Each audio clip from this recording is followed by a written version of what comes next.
మంజులాశ్రీ గారు మీరు చెప్పండి. అంటే ధనుర్మాసంలో మనం ఇప్పుడు పాసురాలు చదవడం అనేది ఒకటి ఉంటే, ఈ పాసురాలు చదివే సమయంలో ఎటువంటి విధి విధానాలు పాటించాల్సి ఉంటుంది అంటారు? వేదమ నైత్తుక్కుం విత్తాగుం అయైందు మైందు మర్యాద మానిడరై వయ్యం సుమప్పదం వంబు అని అంటారు తిరుప్పావైని.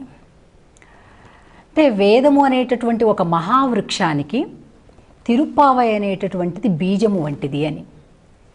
అంటే అంత అనంతమైనటువంటి శాఖోపశాఖలుగా ఉన్నటువంటి ఆ చతుర్వేదములలో ఉండేటటువంటి సారాంశము, సారము, జీవము అంతా కూడా తిరుప్పావైలో నిక్షిప్తమై ఉంది అని అర్థం. అంతే కదా, అంత పెద్ద చెట్టుకి కూడా మూలం ఆ ఇత్తే. అవును. అలాగా ఈ తిరుప్పావై చూడడానికి కేవలం 30 రోజులే, 30 పాసురములు మాత్రమే మనం అనుసంధానం చేస్తాం. ఇదే ఇంత గొప్ప వ్రతం, ఇదే మోక్షకారకము, ఇదే వేదమునకు బీజప్రదం అని అంటున్నాం. ఇంతటి గొప్ప ఫలితాన్ని ఇచ్చేటటువంటి ఈ వ్రతం చేయాలంటే ఎంత కష్టమో ఏమిటో, మనకెంత ఇబ్బంది అవుతుందో.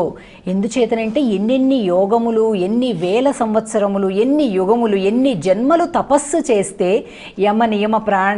నియమ ప్రాణాయామ ఆసన ప్రాణాయామ ప్రత్యాహార ధ్యాన ధారణ సమాధి యోగములు ఇన్ని చేస్తే కానీ కూడా దుర్లభమైనటువంటి మోక్షం కేవలం 30 రోజులు 30 పాసురాలు అనుసంధానం చేస్తే, పారాయణం చేస్తే వస్తుందా అనేటటువంటిది అందరికీ ఉండేటటువంటి సంశయం.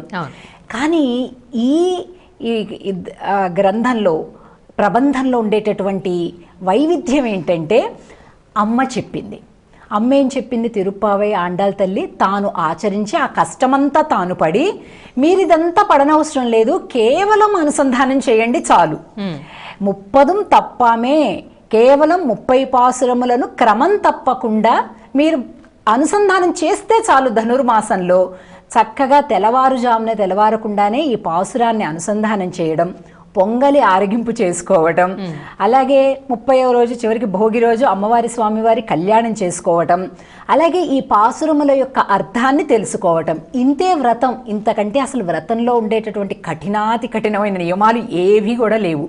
ఎందుచేతనంటే ఇంత సులభంగా అమ్మవారు మనకు అందించింది. పడే కష్టంతో తాను పడ్డది. స్వామికి ఏం చెప్పింది? నాకు ఎటువంటి ఫలితాన్ని ఇచ్చావో స్వామి, ఎవరైతే 30 రోజులు వ్రతాన్ని చేస్తారో, పాసురాలను పఠిస్తారో క్రమం తప్పకుండా, నేనంటే ఎవరు? పెరియాళ్వారి కూతుర్ని, విష్ణు చిత్తుల వారి కూతుర్ని నేను చెప్తున్నాను, అదిగో వాళ్ళందరికీ ఇవ్వాలి సుమా అని స్వామిని వేలు పెట్టి చూపించి మరీ లొంగ తీసి మన తరపున పోరాడేటటువంటి అమ్మ ఉన్నది. అందుచేత ఇంత సులభంగా ఉంది కాబట్టి అంత గొప్ప ఫలమిస్తుందా అని మనం సందేహించాల్సిన పని లేదు.